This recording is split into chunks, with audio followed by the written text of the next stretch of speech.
Hi Pavitra, how are you? Yes, sir, I'm fine. How are you, sir? Hello, Pavitra, your voice is not coming.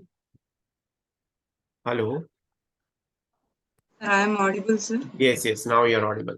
Yeah. So how are you, Ah, Pavitra? yes, sir, I am fine, sir. About you, sir? I'm absolutely fine. Thank you. Please keep some distance between you and laptop. Okay, Yes, perfect. Yeah. Sit comfortably, relax. Okay. Yeah. So now tell me something about yourself. yes, sir. I am Pavitra. I completed my graduation in computer science engineering in the year of 2021, and I learned courses manual testing, Java, SQL, Selenium, and that's all about me, sir. Okay. So in your resume, you have mentioned that you are good in WebDriver basics APIs. Right? So how will you automate an API using WebDriver, using Selenium? Driver, Hmm? Your voice is not coming, Pavitra. Hello? yes, sir. No Now, audible, sir. yeah, now it is coming. So do you have some laptop issue, it seems? When you go away from laptop, the sound is not coming. Yeah, speak. Now, Yeah, now it's perfect. okay, sir. Hmm. WebDriver wait means it will be one of the class WebDriver. Hmm. WebDriver class will be there are some elements like Hmm. implicit wait, explicit wait. So what is WebDriver? Is WebDriver a class or interface? WebDriver is WebDriver is an class. In the class there are No. WebDriver is an interface. yes, Yeah. So yes, this Selenium. question, yeah, this question will be asked to you in an interview, right? What is WebDriver? WebDriver is an interface. It's not a class, correct? Okay, now coming to the question, you have mentioned in your resume that you are good in WebDriver basics APIs. So what is that? How will you automate an API using Selenium WebDriver? Using API.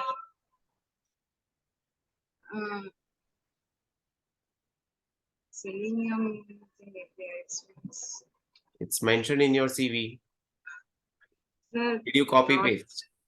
no, sir. Selenium is going on, sir. Only Java SQL, I know, sir. Okay, Selenium. okay, so you are learning Selenium these days. Yes, sir. Hmm. So it's like you are trying to become good in Selenium, but in your resume Yes, it's written you are already good in Selenium, right? sir. Based on requirements, I will add it. Okay, but don't change the resume in such a manner that see, the very first thing is in the interview they might be looking for automation testing profile. So you should have that knowledge. Then you can update your resume as per automation testing. Then you will get a job in automation testing, right? But if they are looking for automation tester, if you don't have that knowledge, if you update the resume, you might get selected for the interview. But then you won't be able to answer the It's questions. path. Hmm. Yes, sir. It's path, ID, locators. I know attributes. These are IDs. Okay, great. So you know the locators. So that is a good thing. Uh, Okay, so you know the locators. So which are the other locators with the help of which you will use in the automation? ID, name, text, partial link locators, Mm-hmm. Okay, and that's it. there are so many locators.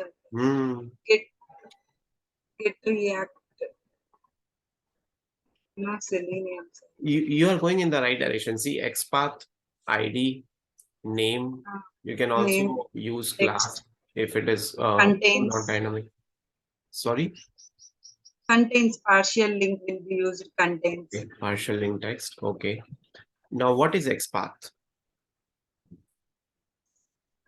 Expert means whenever you identify exact location of the uh, using the path, you can identify exactly ID or name anything.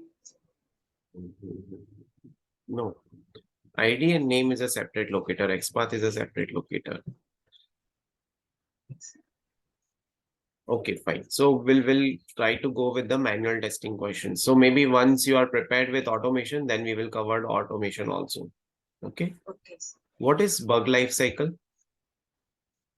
Bug life cycle, it is a completely one life cycle, sir. Like there are so many types out there in bug life cycle, like stages: new, open, assign, fixed, reopen, and close. And bug life cycle, there are whenever test engineer they found a bug sent to the test engineer, and that is status is new, and we want to send concerned developer that is status is reassigned, and they follow some actions through the bug report. They follow some actions like reading the observation steps and navigation steps, where exactly locate the bug to find and fixed the bug is called status is fixed. And reopen means when as a developer, whenever fix a bug sent to the test engineer, they also do one round of testing. It is fixed correctly, not correctly or not according to the requirement. It is working, then it is closed or not working, reopen. This is the complete bug life cycle. Okay. Now let's say the developer fixed the defect, but still it is getting reopened to you. Developer will fix a bug, Hmm. still it is reopened because it is not working properly. Hmm. There is a defect in application form. Okay. So yeah, so I'm asking, let's say if the developer has fixed the defect, right? Now it got reopened. Then how will you handle this situation? What will you do in that situation?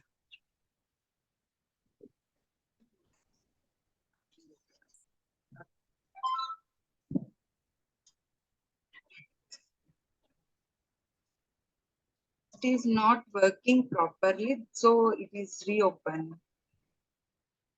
Okay. So let's say if this question is asked to you in an interview that the developer fixed the defect, but it is reopened.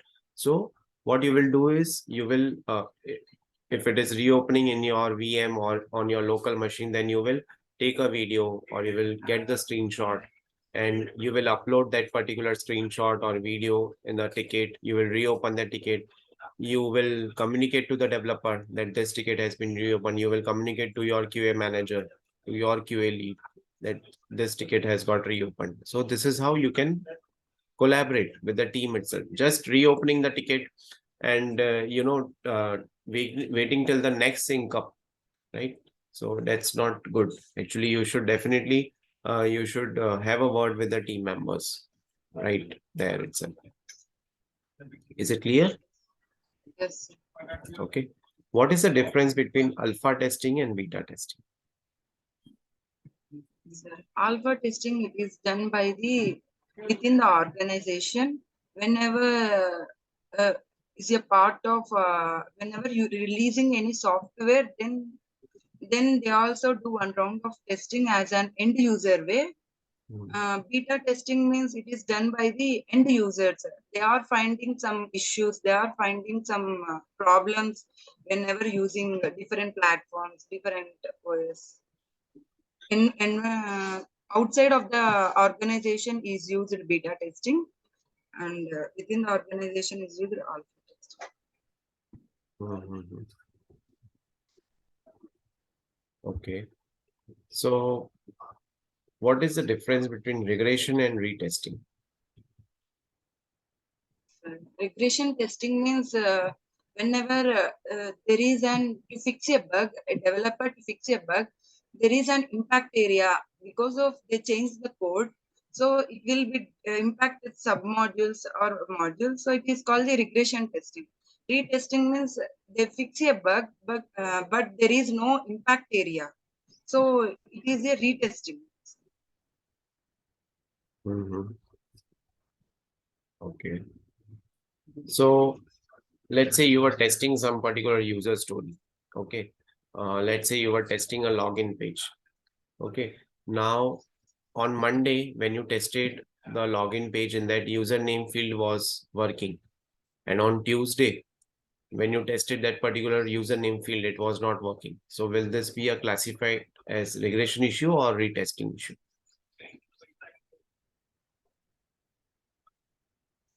Whenever user login the credentials, Hmm. it is not working, sir.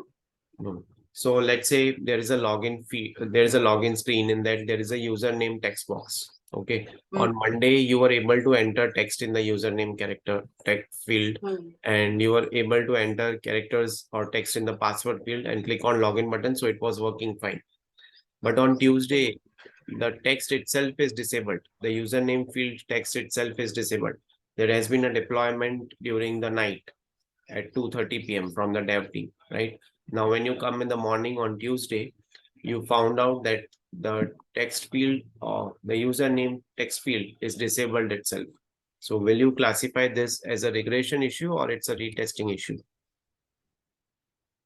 regression issues, sir. Because of code changes is done day by day. Mm, Every day is code is changing. mm. So impact is there, sir. So regression testing. Okay, great, great. So now I'll ask you, I'll give you a scenario and you have to tell me that with which principle of testing it is linked to. Okay. Now, the scenario is that you have an e-commerce based website like Amazon or Flipkart. Okay. And you have tested that particular scenarios like adding to the cart or payment is working properly or not, or the search functionality in an e-commerce website is working properly. So these kind of things you have tested in an e-commerce based website. Okay. Mm. Now, the second thing is you have a different website, which is so you don't have a website. It's a desktop based application. Okay. And they have created using Fortran Pascal language. It's a very old desktop based application, right? And it's a kind of an investment banking domain application, right? So which principle now when you test an e-commerce based website, it's a different testing strategy that you will use. When you test this desktop based application, there will be a different testing strategy, right? So which principle is associated with this scenario? Amazon, I can understand, sir. Hmm. What you said, another one I did not understand. So another one, let's say it's like an MS Office based, Windows based, Excel or Word kind of application, right? That you have to perform testing. Okay, it's a desktop based, Windows based application. One is web based, one is Windows based, one is e-commerce based, one is investment banking domain based application, right? Now, when you test both the applications, you have to come up with a different mindset. You cannot apply these test scenarios to this particular website, sorry, application. At the same time, you cannot utilize this scenarios for application 2 to application 1. So which principle will be associated over here?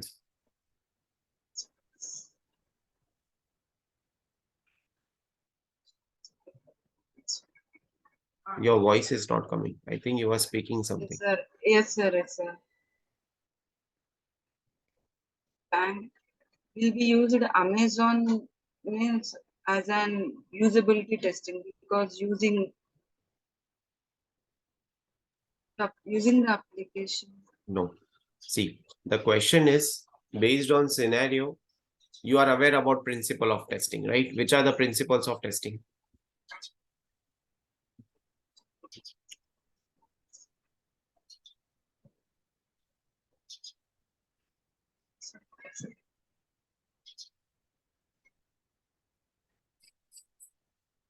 Can try to recall. Take some time to recall.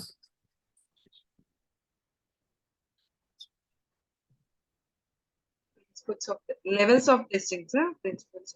Mhm. No, no. Principles of testing, not levels of testing.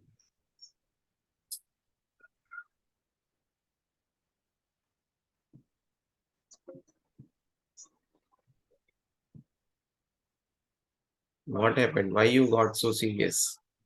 What did you Sir, had in the I'm breakfast today? thinking. Huh? Don't know, sir. You don't know what did you Principles had of. in the breakfast? No, sir. Principles. I know, sir. Okay. So now try to recall what are principles of testing. Functional testing. Those are types of testing. Yes, sir.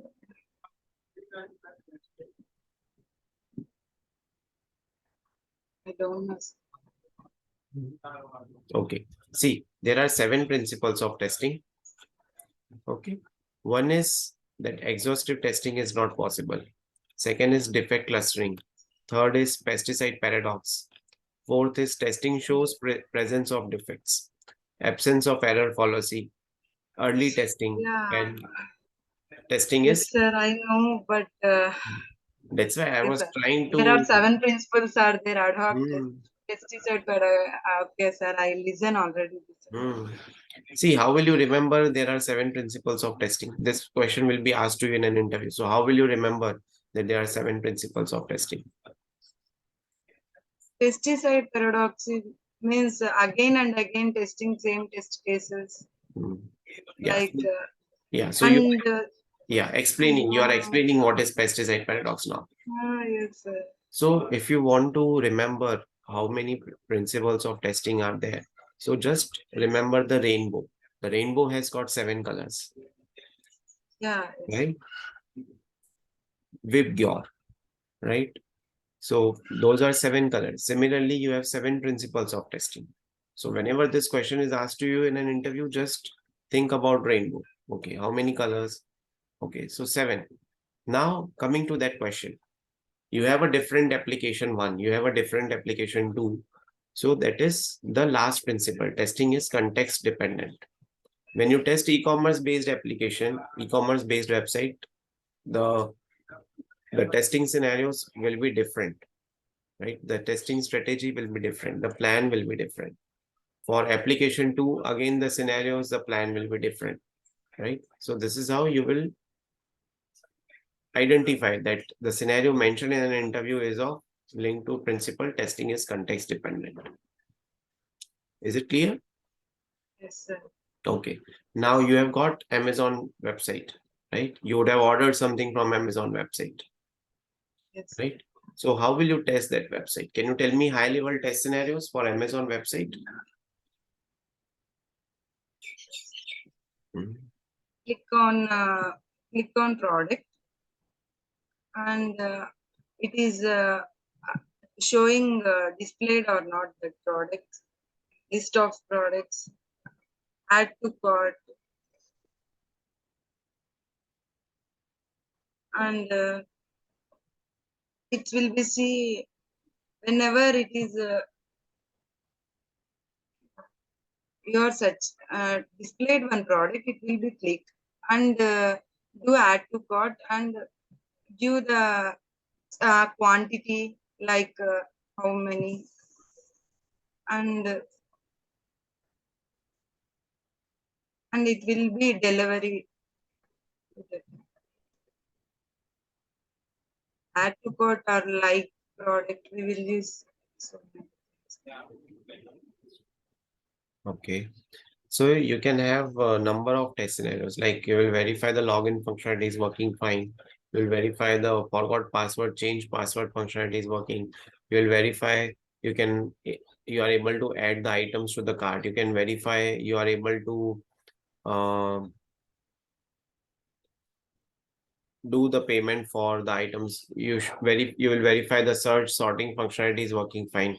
You will verify the UI UX of the products are being properly displayed. You will verify the filter options are working fine. You will verify the payment options with credit card, with debit card. All these things are working fine. So this is how you will test the Amazon application. So whenever this question is asked you in an interview, you have to be very much prepared with the scenarios. You have to tell them manual testing scenarios. You have to tell them functional, non-functional scenarios. Everything you have to cover.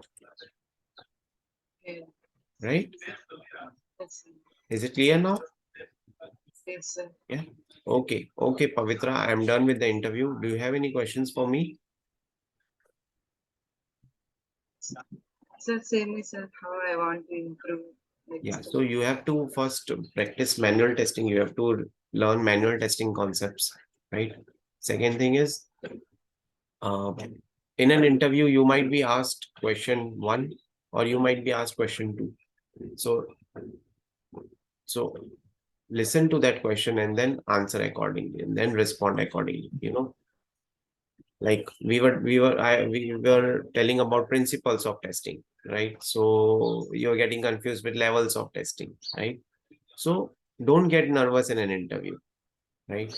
Whenever you get nervous, then automatically the answers which you are able to recall, those also you won't be able to recall, right?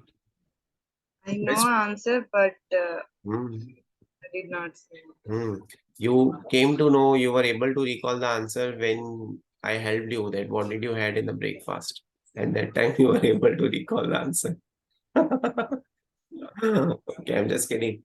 Yeah, so wish you all the best for your career ahead. Yeah, thank you. Thank you, sir.